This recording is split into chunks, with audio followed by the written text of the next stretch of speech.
Assalamualaikum warahmatullahi wabarakatuh. Pada pertemuan minggu yang lalu kita sudah membahas tentang peradaban lembah Sungai Indus dan peradaban lembah Sungai Gangga. Hasil dari peradaban lembah Sungai Gangga itu lebih fokus pada keyakinan, yaitu munculnya agama Hindu dan agama Buddha. Nah, sekarang kita lanjut tentang masuknya pengaruh Hindu dan Buddha di Indonesia. Nah, tugas untuk pertemuan kali ini, bagi yang tidak tatap muka, ini harus dikerjakan selesai jam 10. Bagi yang tatap muka, dikerjakan sampai jam 12. Ya. Jadi tugas ini berlaku untuk semua peserta didik. Jangan seperti minggu yang lalu, sangat sedikit sekali yang mengerjakannya.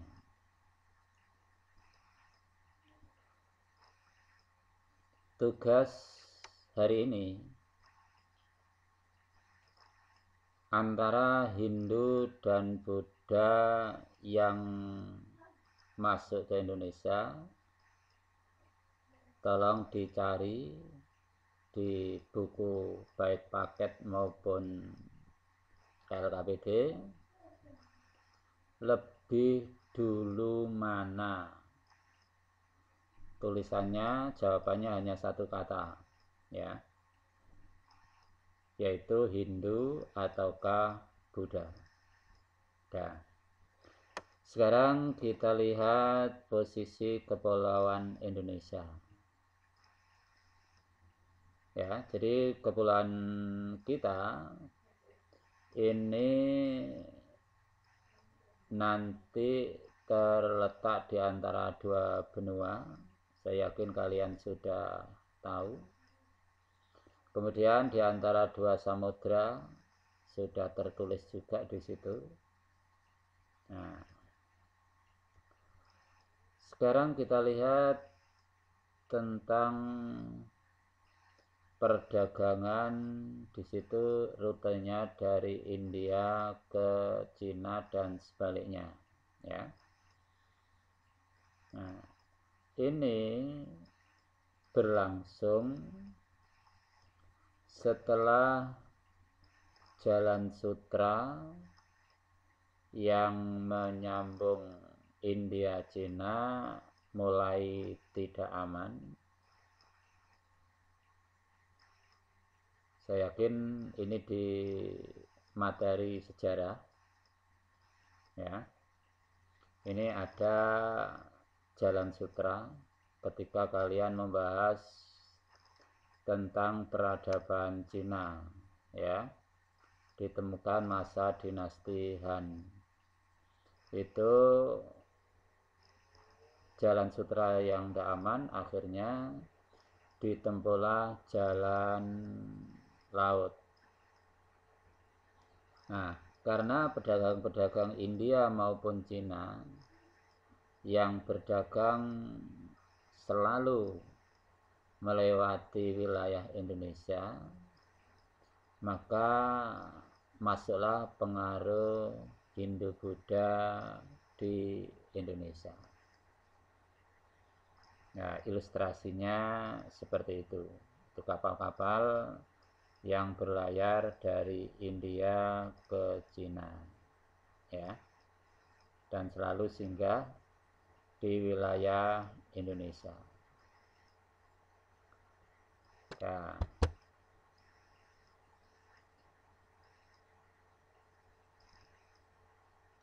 Sekarang kita lanjut dengan teori masuknya Hindu di Indonesia.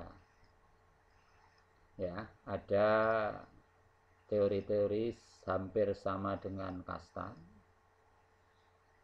Saya yakin kasta-kasta ini kalian masih ingat. Ini materi minggu yang lalu, ya.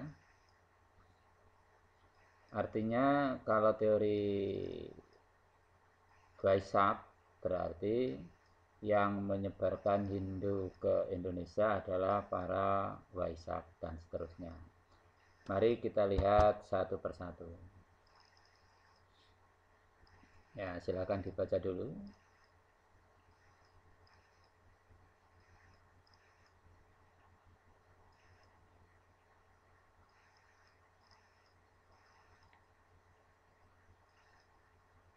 Ya, jadi pedagang-pedagang India ini banyak yang berdagang semula ke Cina. Nah, mereka karena letak Indonesia di persimpangan jalan, akhirnya mereka banyak yang singgah di Indonesia. Dan ingat, mereka berlayar itu memanfaatkan angin muson. Jadi mereka pakai perahu layar yang digerakkan oleh angin. Dan ingat, angin ini setiap 6 bulan sekali berubah atau berbalik arah. Ya. Disitulah para pedagang-pedagang ini nanti ketika berdagang di Indonesia, mereka menyebarkan agama Hindu di Indonesia. Ya, itu teori Vaishak, pedagang. Kita lanjut. Ya, ini ilustrasinya para pedagang. Lihat, itu dari India. Ya. Sampai Laut Jawa, Selat Makassar. Nah, akhirnya ke Kalimantan Timur. Yang berhenti itu Kalimantan Timur. Ingat? Mungkin materi awal dulu, ya. Akhirnya orang-orang Kalimantan Timur lah yang pertama kali mengenal tulisan. Ayo, ingat kerajaan mana itu yang jadi kerajaan tertua di Indonesia? Ya. Setelah saya masuk tatap muka di berbagai kelas hampir merata kecuali IPA 1 yang belum, insya Allah besok atau hari ini, ya, ternyata kerajaan yang tertua pun masih kurang tahu, ya.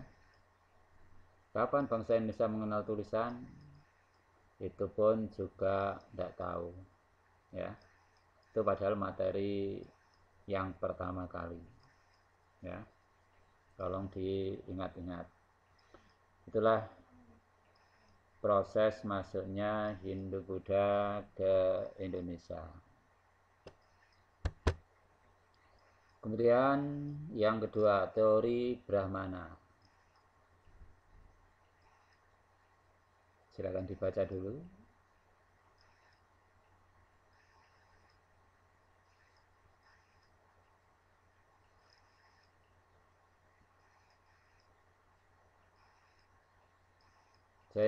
Jadi Van Leur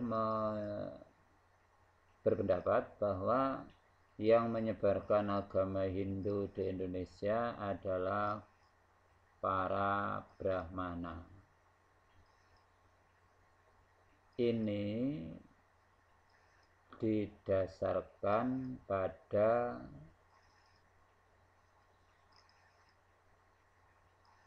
keyakinan kalau para pendeta itu diundang para kepala suku untuk menobatkan kepala suku itu menjadi raja. Karena yang memimpin upacara-upacara keagamaan itu adalah kaum Brahmana, maka disimpulkan yang menyebarkan Hindu di Indonesia adalah kaum Brahmana. Ya. Nah, sekarang kita lanjut teori ksatria.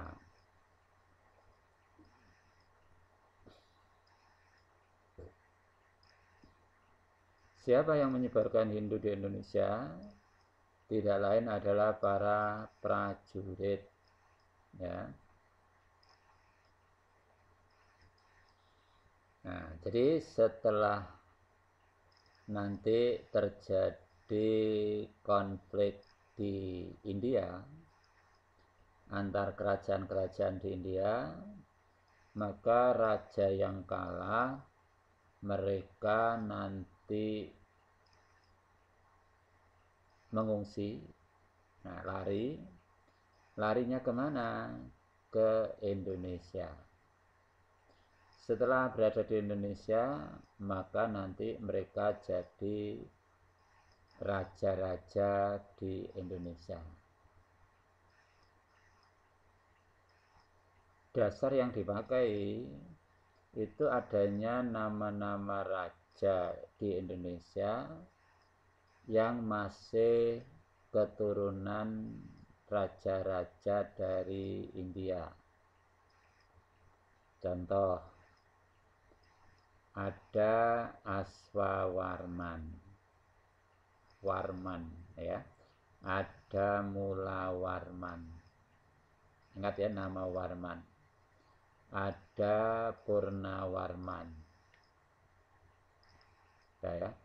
Jadi inilah raja-raja dari dinasti Warman Dewa di India. Nah, itu pendapat bahwa yang menyebarkan agama Hindu di Indonesia adalah kaum ksatria. Teori ini mungkin ada yang bilang kurang pas. Karena contoh Aswawarman, Mulawarman itu adalah anak dari Kudungga. Padahal Kudungga itu adalah nama asli Indonesia.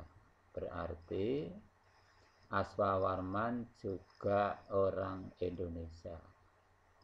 Hanya namanya saja yang menggunakan nama India. Itu teori ksatria. Kemudian ada teori arus balik.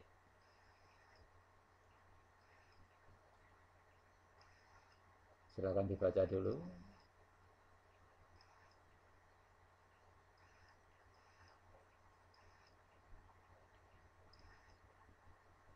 Nah, jadi teori arus balik ini yang berperan itu adalah bangsa Indonesia sendiri, bukan bangsa India. Jadi gini, setelah para pedagang-pedagang India melewati dan singgah di Indonesia, maka di antara orang-orang Indonesia ada yang tertarik keyakinan yang diyakini oleh orang India, yaitu berupa agama Hindu. Nah, setelah itu kepala suku ini nanti ikut rombongan pedagang India tadi ke negaranya atau ke India. Setelah dia belajar agama Hindu di sana, dan dinobatkan mungkin jadi seorang Hindu yang sejati, maka dia kembali ke kampung halamannya. Setelah kembali, karena ini dulunya kepala suku, maka kepercayaan masyarakat sangat tinggi. Maka dia nanti akan mempengaruhi masyarakat untuk berkeyakinan seperti dia. Berarti yang menyebarkan agama Hindu siapa? Tidak lain adalah orang Indonesia sendiri. Itulah namanya teori arus balik. Nah, setelah kedua agama ini berkembang di Indonesia, maka pengaruh Hindu-Buddha masuk ke Indonesia. Sekarang kita lihat dari sisi kebudayaan. Kita lihat bentuk-bentuk kebudayaan di Indonesia yang kena pengaruh Hindu dan Buddha. Salah satunya adalah candi, ya.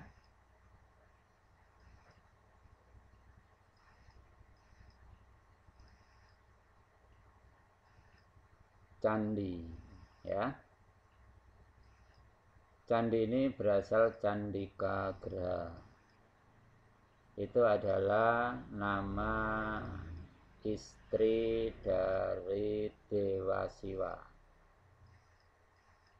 Namanya adalah Dewi Durga Mahisa Suro Mardini. Ya. Atau yang dikenal juga Dewi Maut. Sama dengan suaminya, yaitu Dewa Siwa. Ya, masih ingat kalian ya?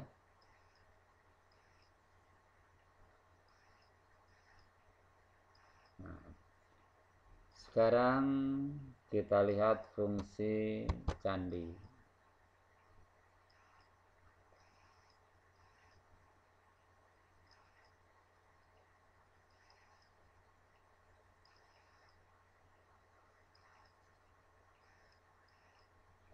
Ya, secara umum fungsi candi itu ada 3 itu, ya.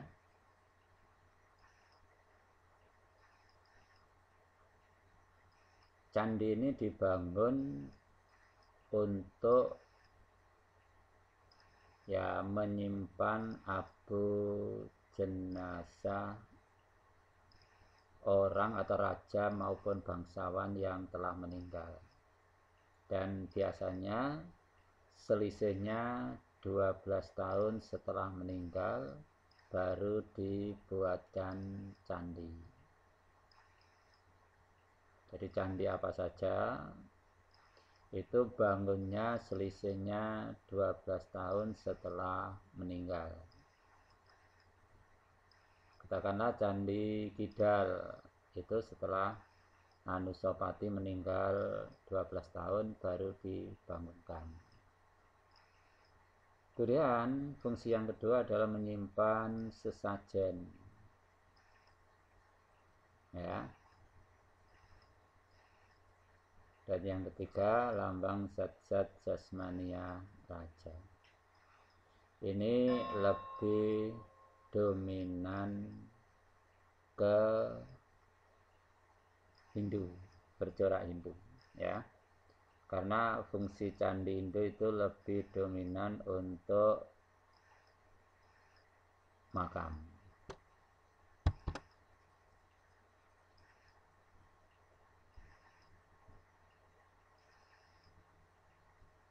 Nah, bisa dilihat candi Hindu, ya, itu dominan adalah sebagai tempat pemakaman. Dan di samping tengah, yang tengah itu kan ada cerungan. Ya, itu biasanya ada pripehnya. Pripeh itu tempat abu jenazah. Jadi abu jenazah itu biasanya diletakkan di 5 tempat. di keempat sisi dan di tengah candi, yaitu ditemukan pripe, ya. Jadi pripe itu ada di dalam cerukan. Cerukan itu yang apa ya, sisi, tiap sisi itu yang cerukan itu namanya relung. Ya, di relung-relung itu ada pripehnya. Itu ciri khas candi Hindu. Di mana candi Buddha? Kalau fungsi candi Buddha beda. Ya, bukan sebagai tempat pemakaman, melainkan sebagai tempat pemujaan. Karena sebagai tempat pemujaan, ya, pasti tidak ditemukan pripe.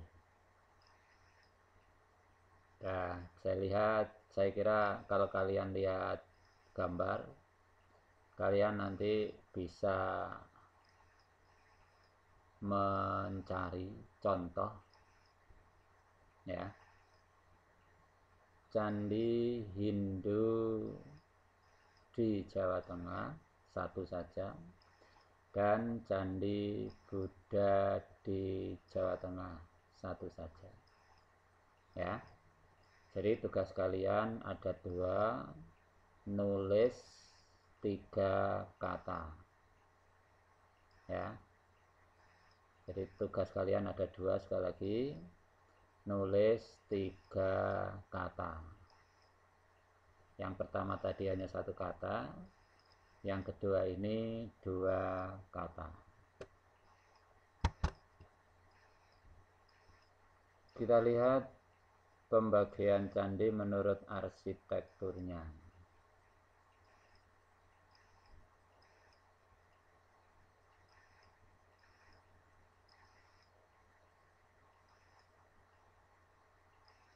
Yang pertama, candi ciri khas Jawa Tengah Utara. Ya, ini yang dibuat awal, ya. Jadi candi Jawa Tengah Utara itu membuatnya awal. Ciri khasnya Anda lihat,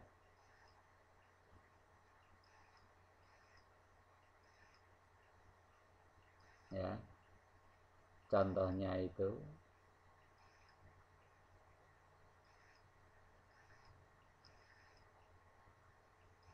dari contoh-contoh itu tidak semuanya ada di Jawa Tengah. Ada yang di Jawa Timur, yaitu Candi Badut. Yaitu ada di Jawa Timur, tapi coraknya, arsitekturnya masuk ciri Jawa Tengah bagian utara. Kita lihat yang Jawa Tengah bagian selatan.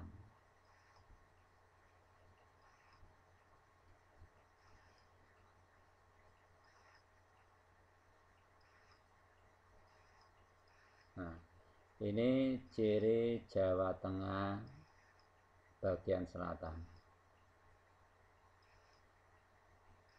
Secara umum itu ciri-cirinya, ya. Pada umumnya bercorak Buddha pada umumnya, tapi tidak semuanya, ya.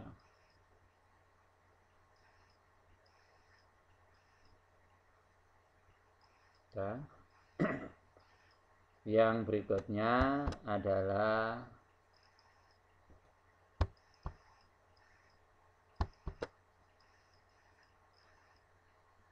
ini Dena Candi Prambanan.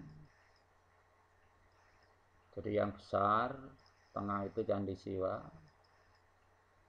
kemudian diapit oleh Candi Brahma dan Wisnu. Itu ada kompasnya itu, ya. Jadi Wisnu itu sebelah utara, yang selatan adalah Brahma.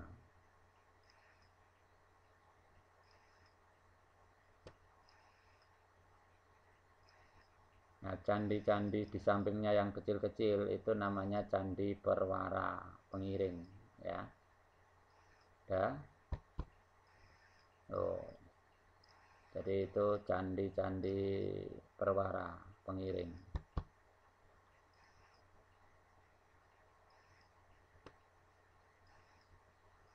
Sekarang kita lihat ciri candi Jawa Timuran.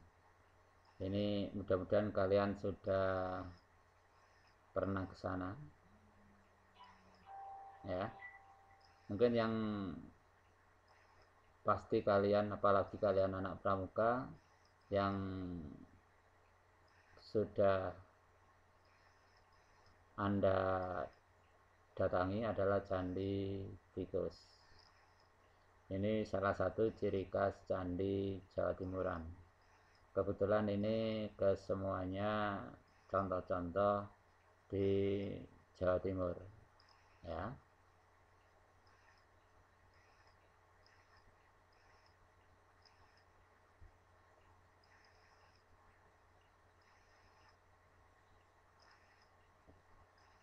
Oke, ya.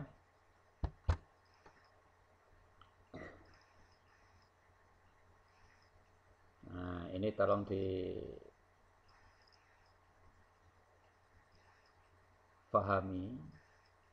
Jadi perbedaan langgam Jawa Tengah dengan langgam Jawa Timur dilihat dari bentuknya. Ya, lengkap semuanya itu ada 8 jenis perbedaan, ya.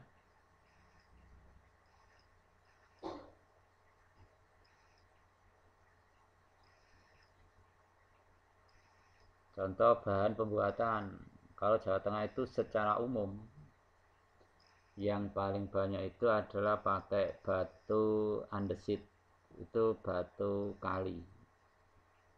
Sedangkan Jawa Timur yang paling banyak itu pakai batu bata, ya.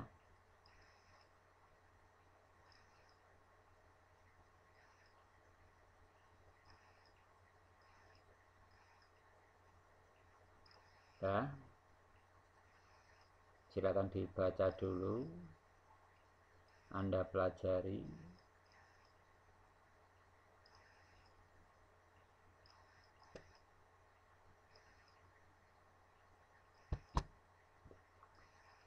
Nah, inilah perbandingan dilihat dari bentuknya tadi, ya. Contoh antara Candi Jawa Tengah dengan Candi Jawa Timur. Biasanya Candi Jawa Tengah itu bentuknya itu tambun. Tambun itu gemuk, besar, ya. Jadi antara kaki candi, badan candi, dan atap candi itu hampir merata. Yang paling kiri itu, ya. Yang kanan Candi Jawa Timur itu biasanya berbentuk ramping. Jadi kakinya besar, atapnya badannya kecil, atapnya semakin kecil, bertingkat-tingkat semakin kecil semakin tinggi. Itulah saya kira pertemuan kali ini. Jadi jangan lupa tugasnya untuk yang tidak tatap muka dikumpulkan jam 10, sedangkan yang tatap muka dikumpulkan jam 12. Saya kira cukup sekian. Saya akhiri. Wassalamualaikum warahmatullahi wabarakatuh.